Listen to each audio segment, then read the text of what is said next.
Ok, i y'a fɔ cogo min na tiɲɛ de don Bɛnkara région kɔnɔ lakanabaliya a ɲɔ ɲinen don kosɛbɛ ka sababu kɛ don o don attaque de bɛ kɛ mun ye banbaanciw ye u bɛ mɔgɔw ka dugu attaquer ka maninfinw bɔnɛ u nin na donc a laban yɛrɛ kɛra Dinbal commune na n'o ye dugu dɔ ye sɛnɛkɛlaw de don banbaanciw taar'u sɔrɔ u ka baara la foro la ka maa 26 ɲɔgɔn bɔnɛ u nin na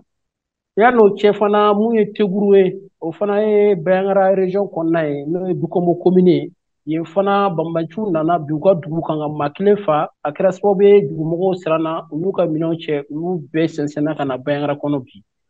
bon o n'u tɛmɛnen kɔfɛ fana Jigi Bɔnbɔn o fana ni Teguru man jan o fana bɛɛ ye Bɛnkara lamini ye yen fana banbaanciw nana ka na maaw sɔrɔ kɔɲɔ yɛrɛ la donc ka maa 20 ni kɔ faga o dugu fana na o mɔgɔ kilan fana nana Bɛnkara kɔnɔ yan donc don o don attaque de kɔni bɛ sen na Bɛnkara région kɔnɔ maaw ja sigilen tɛ maaw hamina vraiment a bonyanen don ka sababu kɛ an bɛ samiya donda de la donc mɔgɔw caman bɛ yen u dahirimɛ bɛ sɛnɛ de la maaw bɛ foro kɔnɔnaw na u b'u ka baaraw la mais banbaanciw ka nin kɛwale ninnu kɛ bɛ sababu ye vraiment mɔgɔ caman dɛsɛ bɛ ka taa sɛnɛ kɛ u ka foro yɛrɛ kɔnɔ. Kɛlɛɲɛbolila ninnu ka situation o bɛ cogoya di aw ka yɔrɔ marakɛlaw bolo yala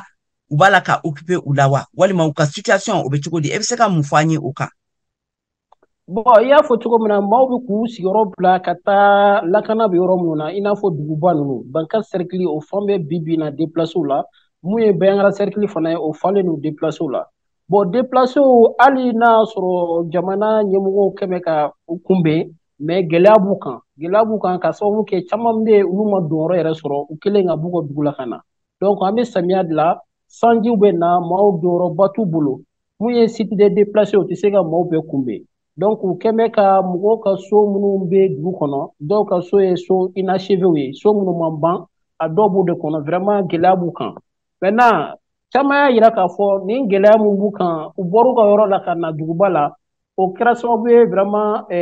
ka gɛlɛya wɛrɛ fara gɛlɛya wɛrɛ kan parce que a caman bɛ yen bi u b'a ɲini u ka t'u ka dugu la o de ka d'u ye ka to duguba kɔnɔ baara t'u bolo kunbɛnni ɲɛnama tɛ k'u sɔrɔ wa vraiment sɛgɛn bonyanen don u bolo kosɛbɛ. Ayiwa e ye kunnafoni sɛnsɛnla ye n y'a fɔ cogoya min na fɛn daminɛ na i sigilen bɛ yɔrɔ in na mɔgɔw bɛ taa damakasiw ni fɛnw k'aw la aw bɛ kunnafoni de ɲini ka fɛnw kɛ e yɛrɛ ka hakilina la ani ka sɛnsɛnliw la hakilina min b'i la i ka kunnafoni sɛnsɛnlaya kɔnɔ kumakan laban na i bɛ se ka mun de fɔ n'a bɛ se ka kɛ sira ye ni ɲɛ bɛ se ka sɔrɔ nin ko ninnu na tagali ɲɛfɛ.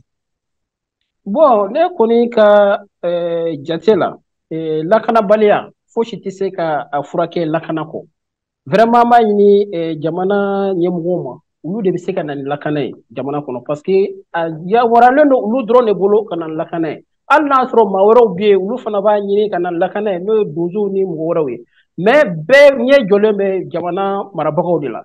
donc tant que lakana in de ma na fosi de tɛ se ka kɛ nin lamini ninnu na hali an kunnafonidilaw pour que an ka kunnafoni jɛlen sɔrɔ a sɛnsɛnnen ɲuman f'an ka se kɛnɛ ninnu de kan bon n'a bɔra bi i ka du da fɛ k'a fɔ k'i bɛ taa ko dɔ la a ka gɛlɛn ni ala ma far'i kan est ce que i bɛ segin ka na yɛrɛ parce que dugutaga yɛrɛ kɛn bɛ damana siran ye maaw bolo ka sababu kɛ yɔrɔ bɛɛ minɛnen don banbaanciw fɛ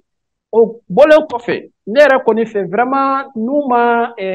mali centre n'o ye Bɛnkara région ye n'u m'o lakana lajɛ a bɛ kɛ sababu ye ka fiɲɛ caman don jamana marali la parce que mɔgɔw ye nin kule daminɛ bi tɛ a mɛnna mɔgɔw bɛ nin kule la donc waati o waati mɔgɔw bɛ bɔ ka dugu jeni yira ne yɛrɛ mun filɛ nin ye dugu si ma attaqué ka se mɔgɔw ka bɔnɛ a nin na ko ne ma n sen jɔ yɔrɔ min na ka taa jalasago ninnu na kɔgɔsago ninnu sobanda ninnu ne ye ninnu bɛɛ kɛ kuma bɛɛ autorités bɛ na u bɛ hakilisigi kumaw fɔ mais maaw t'a ye a ko bɛ ka bɔ a sira fɛ donc o kɛra sababu ye ka vraiment siga don maa caman dusu kɔnɔ bi bi in na n'i k'i bɛ autorités i n'a fɔ transition yɛrɛ kuma fɔ Bɛnkara lamini na n'i ma farati maaw bɛ sɔn ka bere da i kun ka sababu kɛ parce que pour eux olu yɛrɛ labilalen don de ka sababu kɛ don o don attaque mun bɛ kɛ surtout yanni attaque ninnu ka kɛ u ka fɔ la kunnafoni bɛ di mais kunnafoni dilen kɔfɛ o tɛ tiɲɛni bali tiɲɛni bɛ na kɛ tuguni donc olu y'a ye k'a fɔ nin kɔni vraiment olu labilalen de don n'o tɛ